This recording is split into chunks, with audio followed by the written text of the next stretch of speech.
This ZeroNow program is brought to you with the support of our founding partners.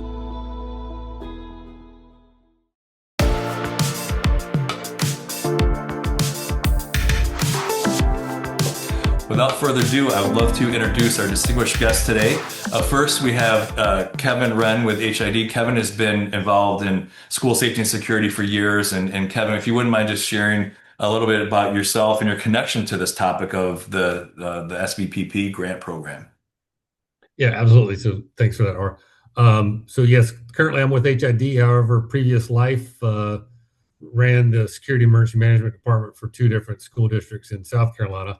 And when I got out of law enforcement and took over the first school district, started looking for grant funding and came across the Secure Our Schools grant, which is today the SVPP grant.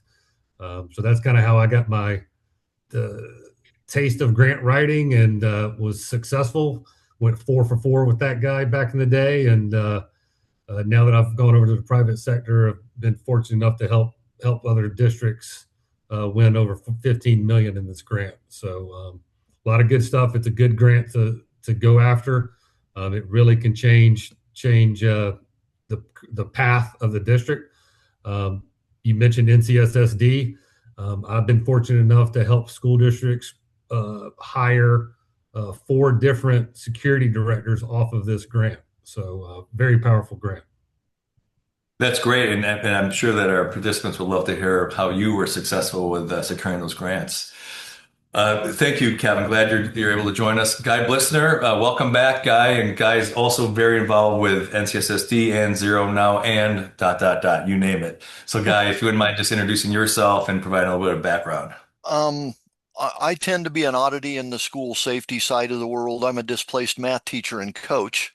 I came to the world from the education side, not from the law enforcement side. So I had to learn to speak cop as a second language. It's odd. I am also I've written a number of these grants. I think I'm 11 for 13 with this one for somewhere in the $10 million range, helping school districts here in Idaho. I am a member of the State Board of Education School Safety and Security Program. I am an analyst, which means I spend the school years, I'm in 120 schools a year doing the risk, threat, and vulnerability assessments. I also serve on a number of national organizations, the National Council of Schools for School Facilities. I helped write the ASIS standard. I was a drafting author in that process. So been doing this not quite as long as Kevin, but I just look a little harder than he does because the mileage is worse. Thanks, Guy. I'm glad that you're here and willing to share your experiences in Idaho and elsewhere. And Elisa Mula with EMD. Elisa, you've been every year we talk about funding, and this is a little bit later this year, but would you mind just reintroducing yourself to folks that have not yet met you? Absolutely. Elisa Mula, EMD. I've been in the industry almost 20 years now and helping my clients go after funding, not just this grant, but a number of different grants for just as long. And I've been in, multiple facets of the industry on the manufacturing side, on the integration side, and consulting side. And I would say post-COVID, we have had just a boom in the grant program that we've developed, and we've been able to consistently win over $20 million for our clients every year. And it comes with a lot of bumps and bruises on, learning every year, whatever they change in the programming of all these grants and all the little tweaks here and there. But we love the work. We love helping our clients. We like walking away with the feeling that we've done something good for a community and a school out there. So we love this work. Awesome. And we love that you're with us. And by the way, Daniel Bauer with Gallaudet University, I did enable the closed captioning. So hopefully that is working. If you could just give a thumbs up in the thing. Okay, perfect. Glad that it's working. So let's get started. Just once again, I just want to remind folks, hit the Q&A button if you have a question for Kevin, Guy, or Lisa. But Guy, let's start with you. If this is the first time someone is applying a school district or consultants applying for this SVPP grant, where should they start? What is the starting point for that process? Oh, you're muted, guy. Oh. My mind, and it comes back to that kind of my education background, but assess before you treat. Understand what it is you need. I mean, I have seen grants that were written for that looked a little bit like a Chinese restaurant menu, one from column A and two from column B, and with six you get egg roll kind of an approach, and they're asking for everything. Those are generally unsuccessful grants. So do have a very clear idea of what your vulnerabilities are and what your prioritization of those vulnerabilities are so that you can address them in a realistic fashion. So that's kind of my first. And Kevin, what is the best way to evaluate and assess those vulnerabilities? Um, Yeah, there's a bunch of different ways, right? In fact, part of the grant requires that you have an assessment done. I believe this year, and you guys correct me if I'm wrong, they actually changed the rules where you have to have an assessment during the grant period. Previous years, it's been within the last three. So whether you go private sector and hire a consultant at $3,000 to $6,000 per school, or you look at assessing your schools, internally, right? But but it's a best practice. What best practices are you using to follow your assessment? It can't just be something the school resource officer walked my school and said, I need 50 more cameras. So look at schoolsafety.gov, right? All kinds of free resources there that are best practices. One of those, which I'm involved with, is the Partner Alliance of Safer Schools. It's a free checklist where you can do an evaluation of your school based off of a tiered approach and identify those gaps that, like Guy just talked about, that you need or won't fund it for. I did want to expand a little bit on, kind of what's the first thing you do going out there as grant. You need to assemble a team, because you alone are not going to be able to write this grant and do it in a silo. You need a team approach. The actual grant mandates some team members. Mental health and law enforcement, for example, are mandated team members. But hopefully everybody has some kind of a school safety task force group. I mean, heck, it could be a discipline committee, just as long as we've got a group of people together. Let's put an agenda together and create that assessment. Again, whether we adopt the Partner Alliance Safer Schools guidelines, we adopt some kind of state level guidelines that some of the different states have published, or if we're just going to use an assessment that a state has already done. It all kind of just varies, but the point of it is making sure that we assemble a team, follow best practices for whatever that assessment is, that it's not just willy-nilly, I need 15 cameras. And One of the Kevin, go ahead. May Go I? ahead. One of the things Yeah. I would note, and I have seen school districts do, is they put the team together, they write a wonderful grant, but they haven't done the backside legwork to be certain that they have in the old days it was the DUNS number, and the fact that you have to respond and run it through grants.gov and then through another, I mean, understand the process and be certain that you have those parts in place, because they can take some time. The government doesn't move swiftly on some of this stuff. So you want to be sure that you have the elements in place that will allow you to apply. And do not get frustrated with that. It's almost like a built-in federal roadblock. People start seeing DUNS and ROI and all the things, and check this box, fill this out, have this signature. We'll then get this sent to here and that sent to there, and they just throw their hands up. Jump through the hoops, because that's all they really are at the beginning, to fill out that SF 424 form. But that usually, I think, is a roadblock, maybe purposeful, to stop people from applying. But that is very important to make sure you jump through those hoops. Lisa.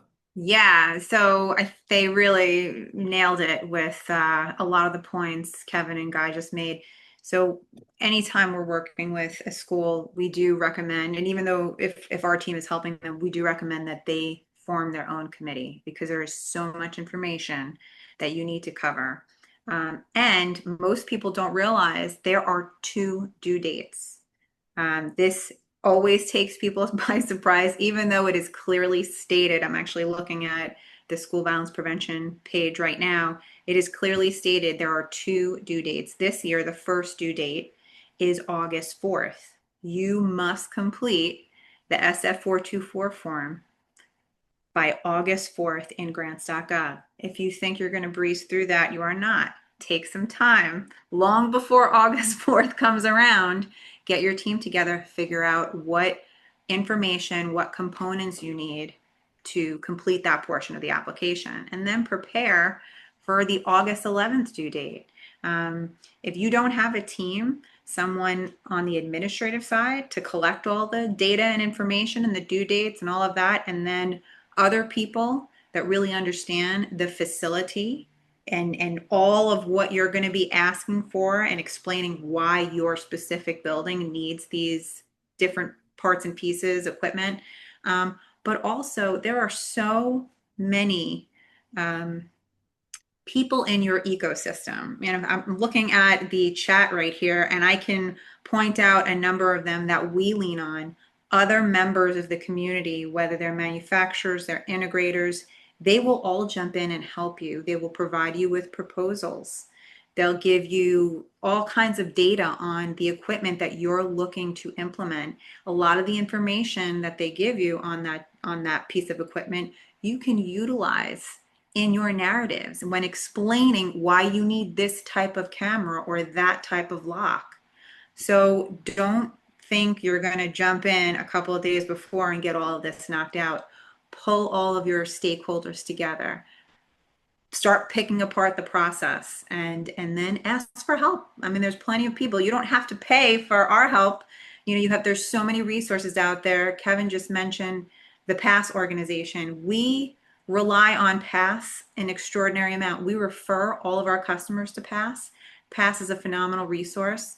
So just, start really doing your homework much earlier on in the process.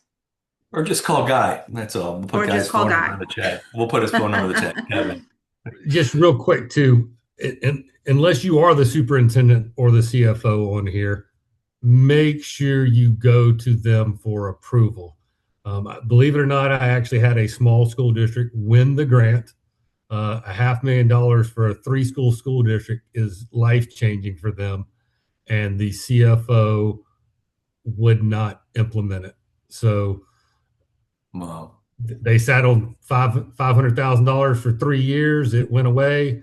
They are probably on somebody's blacklist somewhere that they're not to get that grant again because they didn't spend it or use it, and that's unfortunate. Yeah.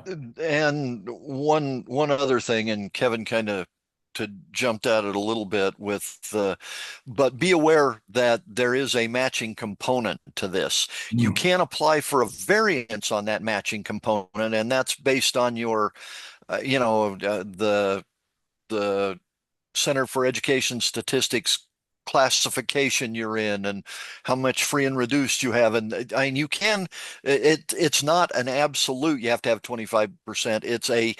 You should have 25%. But there are ways around that as well. Can I jump in on that real quick? This is something that when we first started doing this grant for a lot of our customers, our initial instinct is to say, just ask for more than what you need, because a year from now, when you're actually spending the money, something will pop up and you're going to need extra. What we found out was a lot of our customers that really didn't need all that much money just to complete 1 or 2 projects, they could have allotted for a micro grant. The micro grant is now available, and you can find this information right on the SVPP page. If you don't have it, I don't know if somebody wants to add it to the chat, that page.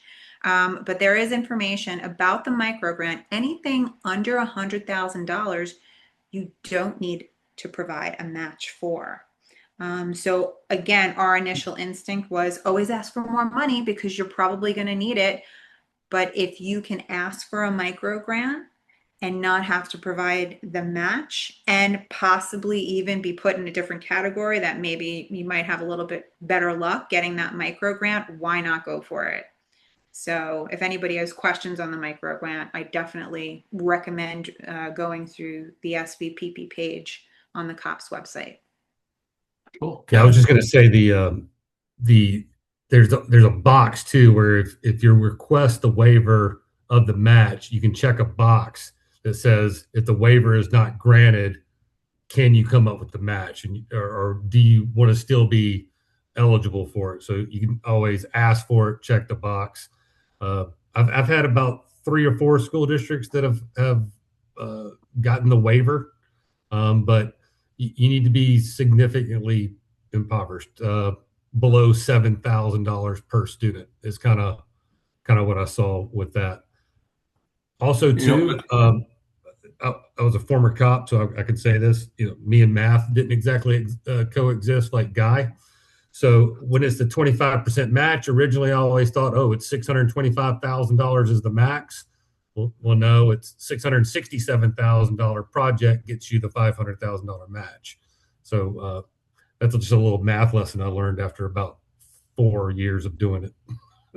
I'm still lost on that one, Kevin. Yeah, I can't do math either. But I'll tell you one thing that all three of you have cited, and this goes back to the path to safer schools, is number one, starting with a safety team, right? You need a team, right, as a starting point. You don't go on a journey by yourself in the wilderness. You go with a team. The second step in the path to safer schools is assess your vulnerabilities.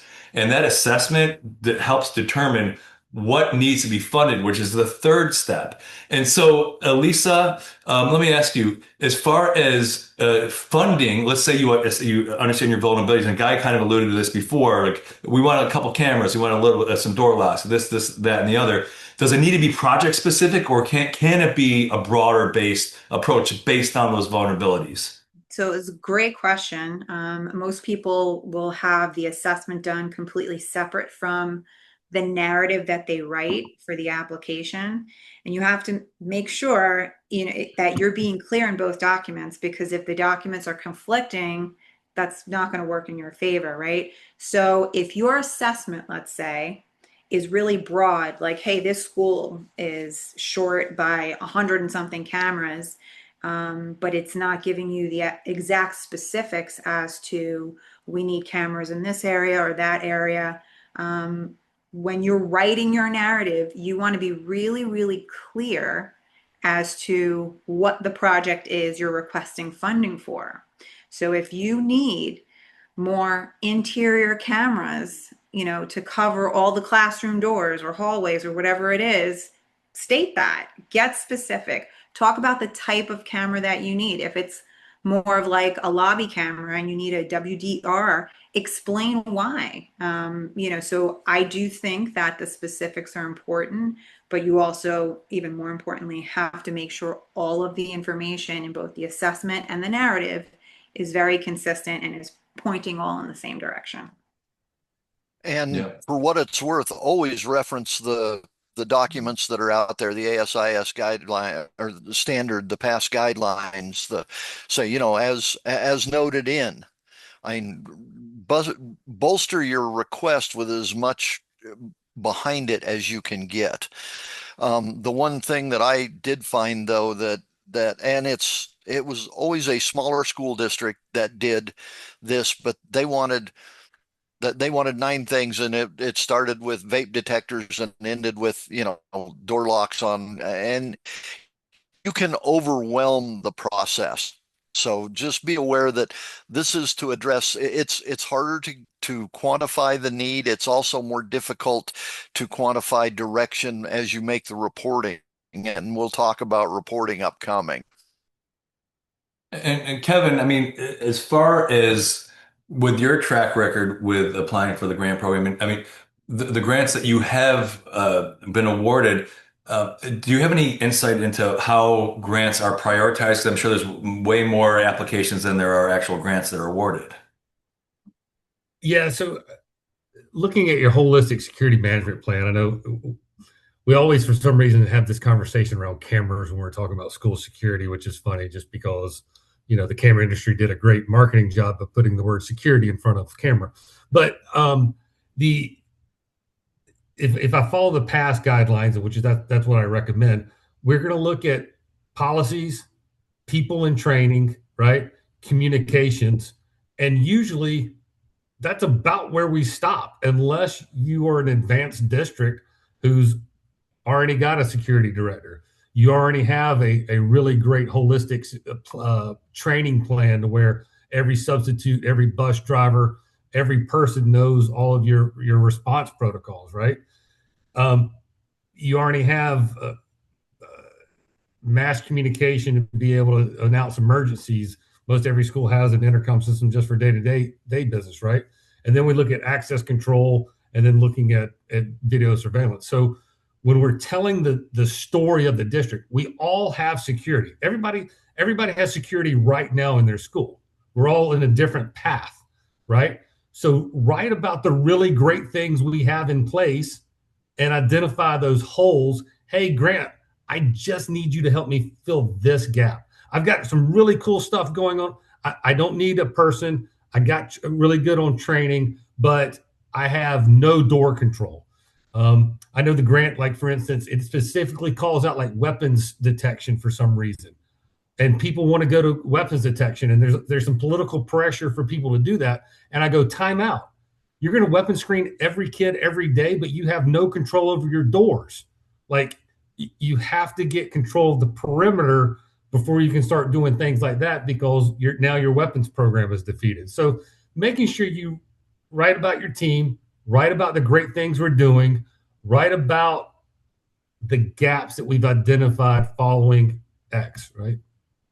Kevin, it's funny that you mentioned that, and Guy knows this. I was at a private school, and we'll talk about private schools in a minute here, a month ago, and they were interested in weapons detection technology, right? And I noticed that they don't have access control for the front entrance, and the classrooms did not have doors that lock from the interior, and they had big glass windows in the doors. Like, we're not talking weapons detection until you put locks inside these freaking classrooms, until you have access control on the front. But that's the thing. And until it's a perspective. You're not thinking of those things. Well, this is wonderful. Everything is nice and quaint here, but absolutely critical in prioritizing that guide. Please go ahead. Well, and we see it too, that we have, nationally over 60% of schools are 50 years old or older. That's just the reality of where we are, which means, and here in Idaho, it's a little worse than that, but it means that, we're talking about asking for the roof to our security house when we don't have the foundation yet. So we need to look at that a little bit. I helped one 2 years ago, and they needed internal communications because they couldn't buy vacuum tubes for their PA systems anymore. It was kind of at that point. So Radio Shack is closed now. Geez. Yeah. Yeah, you need that holistic look, and understand that sometimes security is more than what we think of as just security. Yep. Sometimes it's, as Kevin said, if you can't lock the outside door, why are we worried about cameras to see that people came in? We know they're coming. Lisa, Yeah. please. Yeah, no, I appreciate that. I feel like Kevin sort of hit a nerve. The concentric rings, when you're doing your assessments, right? People talk about concentric rings and security. You do have to start at the perimeter. So, cameras get brought up very often. In fact, our experience when working with hundreds and hundreds of schools across the country, cameras is always the top thing on everybody's list. Then, a close second is access control. But we tell them, like, where are you putting these cameras? If you're putting them to cover your perimeter, right, the border or beyond, then great, because that's going to be your effort, your situational awareness to keep that threat outside of the building. But once they make it past that perimeter, you better make sure you have some locks on your doors, right? So, a camera might not necessarily save your life. It's going to give you that early warning. The locked door, the reinforced door, that could save a life, right? That early detection is important. But you have to look at it from those concentric rings all the way into the interior of the building. So whoever's doing that assessment for you, if you're doing it on your own, make sure you know what you're doing. I see some comments in the chat where, CISA did an assessment for us. Not all assessments are created equal. And if you're doing an assessment specifically for a grant, you want to know exactly what the grant is looking for in that assessment. So, Kevin mentioned everybody always wants to talk about cameras.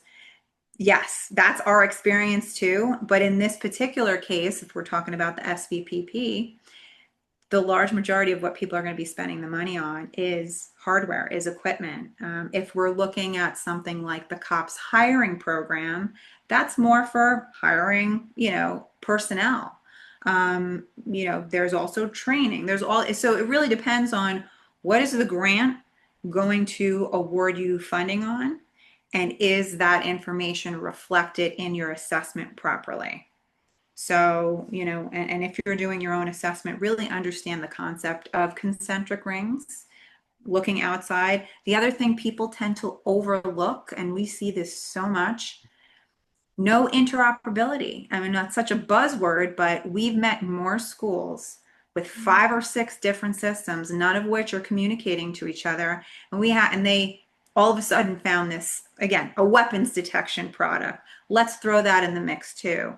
And we sort of sit there and say, and we can't force them to ask for specific things in their application, but we can say to them, if you have 5 different systems, none of which talk to each other, that is going to inhibit your emergency response. At a base level, you need to make sure all of those systems are functioning properly. They're communicating. You know how to use them. Your team has practiced drills on how the alerts come into these systems and how you respond before you add another layer of complexity of some brilliant new technology into the mix. So there's a lot to think about when you're talking about the assessment and what you're asking for funding for. Yep. Be aware of that tapestry of the strategic approach to your school security program. Too often, these things tend to be a knee-jerk reaction based on something that just recently happened, and you have to go hang a shiny thing on the wall Right. and say, "Gee, see, safe." And That's right. that is so counterproductive. We end up finding ourselves going down the road of school security technology. The other piece, and you guys may have seen this, I've seen now camera systems that were installed 10, 12, 14 years ago under this grant program that are now well end of life, but there was no end of life planning. You better figure out how you're going to keep this thing going for the foreseeable future as well. And They do anything ask that in the narrative. So if you're asking for funding for something like a SaaS platform, they will ask you, explain how you're going to pay for this once the grant funding has been used.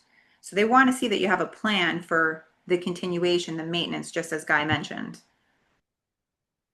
You mentioned something that was very important, Elisa, is interoperability, and that's where you have statewide vendor mandates are counterproductive on that whole front, making sure that the technology that you have currently existing in your school or school district is compatible with other technologies, because there's not a technology discussion, but when we're talking about the grant program, you better be sure that those technologies work together. Otherwise, you're still left vulnerable. They need to work together.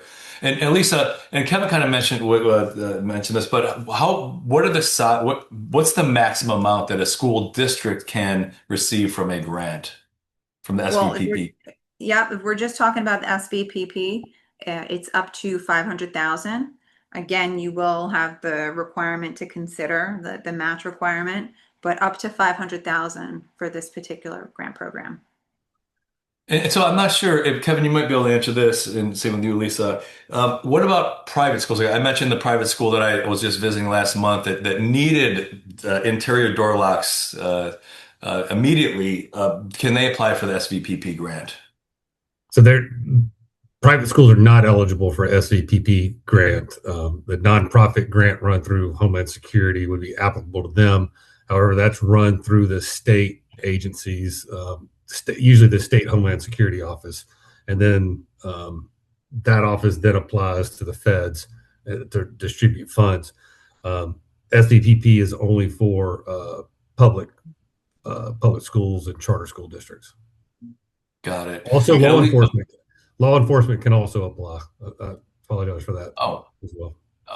That is interesting. And Elisa, I mean, I know you've actually worked on the SVPP or the nonprofit grant. NSGP. Yes, exactly. So, because I'm sure that there's some folks on here that are from private schools. When is that grant available? Well, this year they're overlapping. This year, the grant window for the NSGP for the large majority of the country is closing in July. Hmm. There's 3 states that have not yet announced their deadlines yet, but everybody else is in July. I will also mention that charter schools, if you are a nonprofit charter school, you can apply for the NSGP as well. Got it. Guy, I think I froze here. Just one of the things to note on this one is, and we said that law enforcement can't apply, but I have seen a law enforcement application that wanted to install in a school something the school did not want. Again, it was a failure to work together to understand and from the cops' perspective, they were being helpful. From the school perspective, they were being overly prescriptive. They Are you also talking wanted about to be Kevin? certain that no, this was that they wanted to be certain that this new video system they wanted integrated to their video system, and they did not look at the FERPA issues that might be involved with that and a number of things. So it's that coordination of efforts between the folks who have to be part of this is so critical. No And doubt about and it. and both agencies have to sign off on the grant application. So the reason I bring up the law enforcement, they changed the rules this year, but previously, if you were an awardee, then you were already in the bottom of the list because you were a previous awardee. I believe this year they've changed it to if you've won it within the last 3 years, then they oh, is it 5? They penalize you, right? Well, if you win it this year as a school district, what would stop you next year from applying for this grant as law enforcement? So just a thought or an idea out there.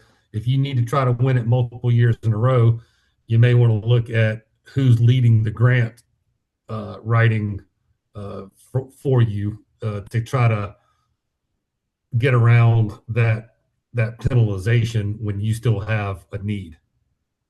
Yeah. Absolutely. And the integration, the cooperation is just so critical in making this work.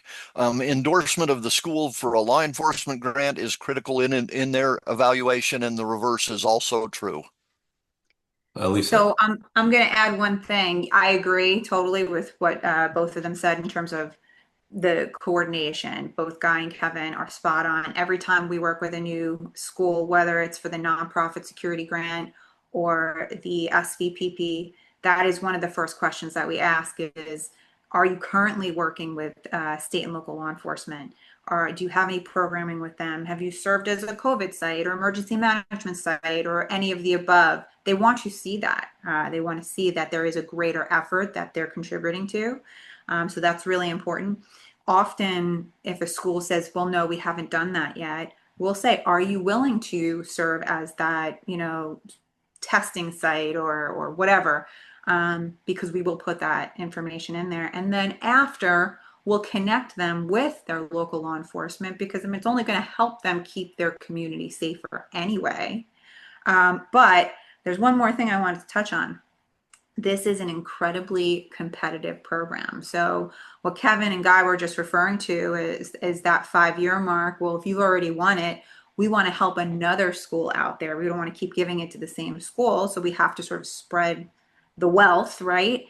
I want everyone to really understand, really digest how competitive this particular grant program is. So in 2024, roughly 20% of applicants that applied for this, not just our customers, but across the map, roughly 20% received an award. In 2025, that dropped down to 13%. And again, please don't quote me on those exact numbers, it's somewhere in the 13% range. So we were hoping that this year the funding allotment would have increased, knowing how many schools applied and did not get the funding, but it did not. It's staying at $73 million that they're allocating. So this is very tough to win. For any schools out there, if you're preparing to apply for this right now, you really got to be on the ball. You got to make sure your I's are dotted and T's are crossed. And if you need the help, get the help, because it's a tremendous amount of work and time. And somebody will get this money. If you really do your job well, it could be you. Hi. So Kevin. I know she just threw out something there that's it's real, it's facts, but don't be scared off and be like, oh, well, I got a 10% chance of winning this. This grant writing process is a fantastic time to bring together the community, the stakeholders around your plan. Because even if you don't win the grant, you have now identified your school safety security issues. And if you've brought together multiple stakeholders, including students, including parents, including school board members potentially, they now have realized, wait a minute. So what you're telling me is we have a $10 million need and you're trying to get a $500,000 grant? Nope. We got a $10 million security need. We've got 20 million in ADA deficiencies, and we need 3 new schools. That's a bond referendum, people. You just helped them start encapsulating and creating a bond referendum that really is what you need. You need long-term sustainability. A grant is just a one-time shot in the arm to hopefully get you through flu season. You need the flu cure. And again, that's one thing that we over at on the other side of my world, the National Council on School Facilities, have been talking about for 2 years, and that's the integration of strategic security planning with capital improvement and master planning, so that we're doing this stuff with intent. And the grant can certainly be a part of that, but if you assume that grants will fund all of your security needs going forward, you will be sadly mistaken at the end of it. This has to be, it has to be part of the funding strategy. It can't be all of the funding strategy. I'm going to add one more piece because Kevin and Guy, I think, really sort of nailed it. This is a much larger effort. It's not just to win a grant. Another service that our team offers is litigation support. We often get contacted by schools or attorneys that are representing schools because some level of an emergency happened and they want to look back forensically to say, was the school liable? Did they do everything they could?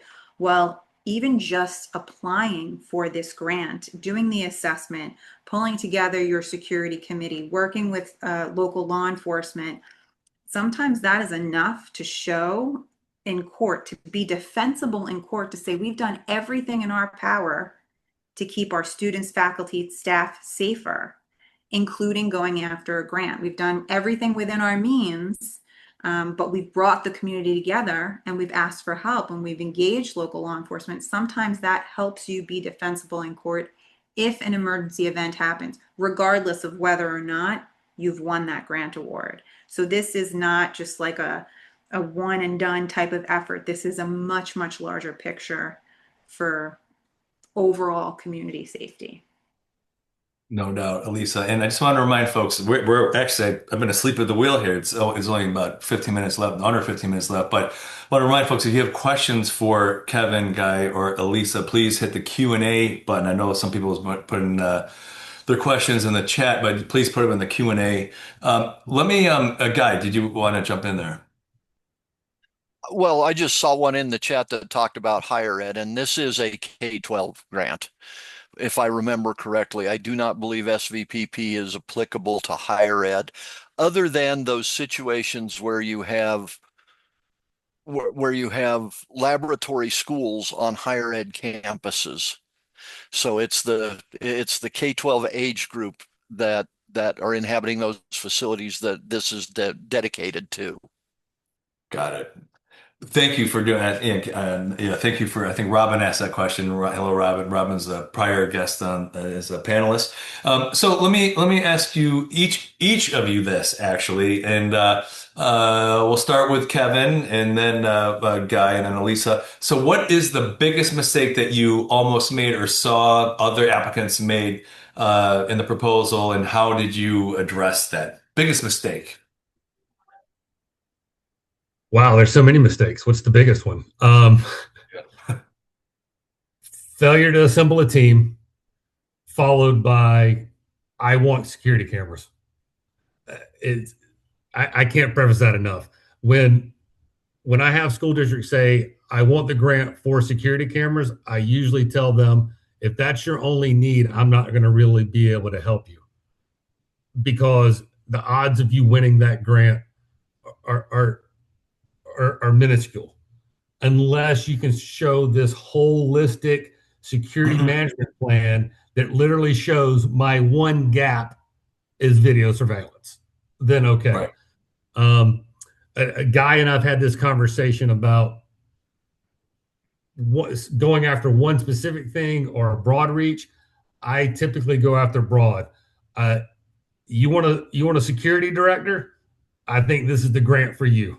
I really do. It'll fund full salary benefits for 3 years, and that's a really good way to start a plan. But assemble a team, best practices, and don't go after just cameras.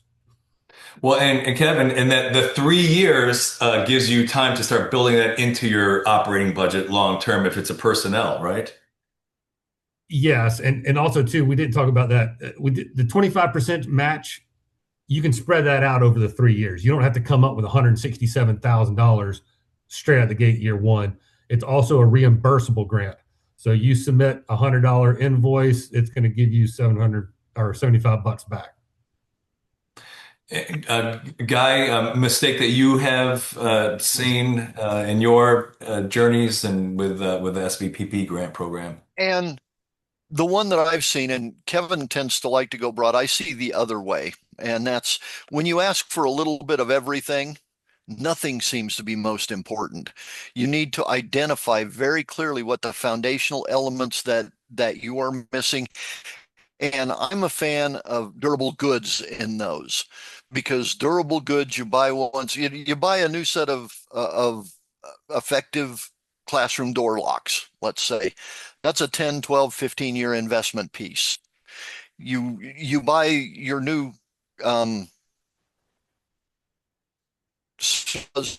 and God love them and we need them. And the problem is it's never the athletic director that's first on the list to cut when the budget gets skinny. It's that guy that they hired, 3 years ago under the grant and wasn't part of their budgeting process. And so I'm a fan of we need to convince people they need that individual because somebody has to, in a band, somebody waves the baton or the music doesn't play. It's just that simple. But I tend towards being a very specific. I have seen more success with those. I need 187 Securitech lock sets to address the 187 student occupied spaces that we can't lock from the inside, has a much stronger piece than something that says I need vape detectors and I need this and I need that and I need a drone that drops out of the ceiling and I need, all of those sorts of things. So, and again, it's identify the foundational, the lowest. I'm a big fan of find the most foundational piece that you don't have and address it first. Yeah, before the robotic dogs, and just for everyone's reference, so ZeroNow and some other PASS and some other organizations published a foundational physical security position statement, which is available on zeronow.org. And what are the two foundational things, Guy?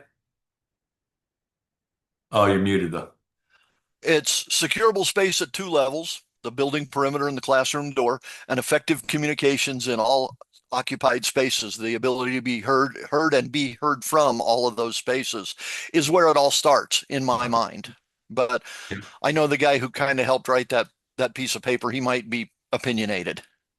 I would imagine. I can't imagine. I mean, Elisa, is there a common mistake that you want to share with them? Because we have a lot more questions, but I want to get your take on that. I mean, yeah, very similar to what Guy and Kevin have already said. Don't underestimate the workload that's associated with applying for this and the amount of time you might need. The more uh, of a competent committee that you have, that you can break up the work, the quicker you can get it done, the more accurately you can get it done. But if we've seen so many people where, it's one person going after this grant and they think they're going to do it in a few days, that's the biggest misconception. If you don't have a big team to help you, you need to start very, very early. If you do have a team and they're all competent, they understand where to get a lot of this information and how to move through the process, then you can get it in a much shorter time frame, but you need the help and start as early as possible. That's just my only recommendation. Definitely. Guy. Yeah, you're muted, brother. So while Guy You is, can't knock this out in a week. It's not an overnight, gee, we ought to do this. Mhm. But again, the more clearly you can articulate your need and point to that need based on an assessment and use the documents we've talked about, the past guidelines, the SIS standards, to point to these foundational pieces. I think, and if I remember correctly, that's one of those things that in the school safety enhancement grant, it was foundational elements. Door locks were like the first thing listed. So there, and that's a state grant, by the way. You can't, if you're not a state agency, you can't apply. But again, be thinking about the things. Don't buy the roof to your security house when you don't have the foundation. Yep. No, that makes total sense, and that's important. I think we're all advocating for that. Kevin, we have a question here, and I'll direct this towards you, but Lisa and Guy, please jump in. When you put in do you need to create an itemized list with quotes from vendors? Like, do you need to be specific? Here, no, here are our quotes. You submit that with the grant application. Yeah, I love that question. I think it's part of my success in following not only just the best practices, but it's also giving them a shovel-ready project. The grant is 3 years long. I'm condensing that guide down to 12 to 18 months. I'm going to show you I'm not playing. I'm ready to go. I have quotes that are already based off of national contracts or state whatever that follows procurement guidelines. This is a good hard number. This is the equipment. Like, I've done my homework. I'm ready to go. So I'm a big fan of that. Now, once you are awarded the grant, it's still your money. So whoever helped you write the grant or gave you quotes for the grant, they're not guaranteed that. You still have to follow federal procurement guidelines after the money becomes yours, right? But at least being able to come out the gate showing them, I know every part and piece of my access control system. I need this many Mercury boards. I need this many HID readers. I need this, like whatever it is, you've got it. Showing them that you're ready to go. Lisa. I'll agree. Yeah, I'll agree with that. When we're preparing applications, like I said, I'm looking at the chat and I can see a number of our partners that we've leaned on to say, hey, we need a proposal quickly, make it as detailed as you can. We don't want to box our clients in a corner saying it has to be exactly this, make and model of camera. But at the same time, if you can demonstrate, I know exactly what I need, we've done our research, we've done our homework, you look a lot more prepared than other applicants that you're competing with. So you want to put as much detail in your project plan, your budget narrative, as much as possible, and just be prepared. That's all. On the back end, obviously you do have to stay compliant with the grant guidelines as you're spending the money. And when we're helping somebody spend that money and remain compliant, we're looking back at, okay, what did we say we were spending money on? Which make and model number are we going after? Do we have to now provide a rescope because things have changed since we first applied?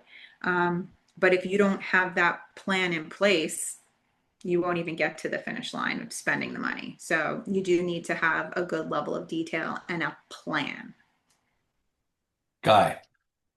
The question on digital signage.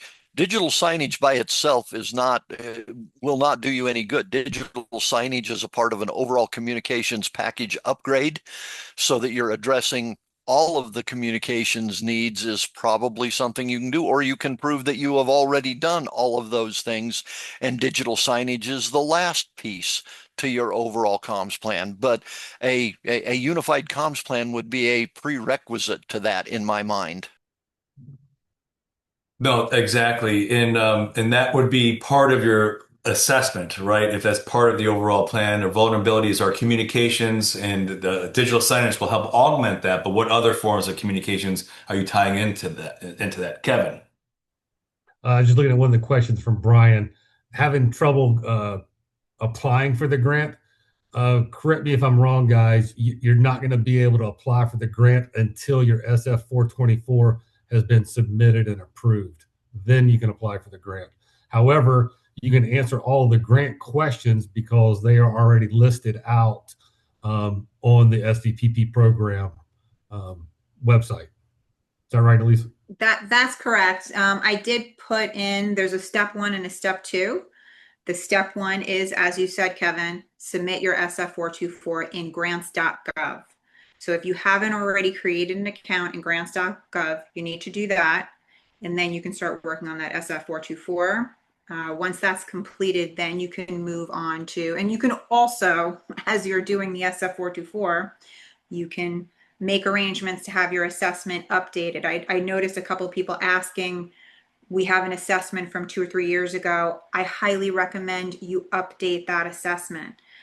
Even if you have somebody internally on your team, whether it's an SRO or a safety director, security director, go through the document and make some edits to the document to update the information. You can start doing that while you're preparing that SF424 for submittal.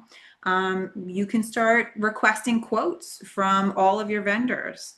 You can start building your budget and project narrative, and you can have different members of your team doing all of this simultaneously. But that SF424 must be submitted in grants.gov by August 4th. Again, there's 2 deadlines. The August 4th deadline is the SF424 deadline. Speaking of deadlines, we are out of time. And before we wrap things up here, how was that segue? Before we wrap it up, I just want to ask each of you for your final thoughts and guidance, any key takeaways that you want to share with everybody. And I also want to remind folks that we did not get to all the questions. I know Daniel had a question. We had some other questions too that came in beforehand. If you go to the ncssd.org community, we'll post the Q&A there. So Kevin, Guy, and Elisa will go in and just comment on some of those, answer those questions. And then I'm sure if you have other questions that were not asked here, you can certainly do that. But Elisa, we'll start with you. Any final thoughts or key takeaways you want to leave for our participants? Yeah, I mean, I've been working on this grant for so long, and we win it. We win often. And if you're in a school, a K through 12, what is more important than upgrading the security? I mean, without that, there's no point in even having a school. So go after this grant. If you have not applied for this in the past, all the more reason, give it a shot. Even if you don't make the deadline, start the process. You can use that information for next year's deadline if you don't make it, but just start now. Yeah. Awesome. Thank you, Elisa. Guy, are you still there? We just see your photo. I am. I was getting a little unstable video. I agree with Elisa. It's first of all, applying for the grant is the first step in strategic security planning for a going forward process. So do that. The other one, as she noted, that well-designed, well-articulated grant requests win dollars. They just do. So it's how well can you articulate your program? How well have you defined the process? How well have you defined its goal, and how will you measure that goal so that you can report it again? The feds want to know their money's being well spent. So that's part of what we're headed towards. But The last thing my dad said is, I'd rather aim at the moon and miss it than aim at a mud puddle and hit it. Take a shot. I mean, you know, if you get the money, you get the money. If you don't, it's still a valuable process in the beginning of that strategic security planning. And find ways to fund those vulnerabilities. Like Kevin said, there are other ways. I mean, grants are great for project-based stuff, but thinking long-term operationally, how you're going to fund your safety program. So Kevin, your final thoughts before we wrap things up. I appreciate you guys hosting this, allowing me to participate. If there's anything I can do to help anybody, please hit me up on LinkedIn. Be more than happy to try to throw you some tidbits of information. But you got to go for it. You are the only person that's going to sell your program. And this grant is a great excuse to pull people together to sell your program to your stakeholders in your school district. Exactly. No, I appreciate that, Kevin. And thank you everyone for participating. Like I said, please go to the ncsSD.org community to continue this conversation. Thanks, Kevin. Thanks, Guy. Thanks, Elisa. Take care, everybody. Thank you.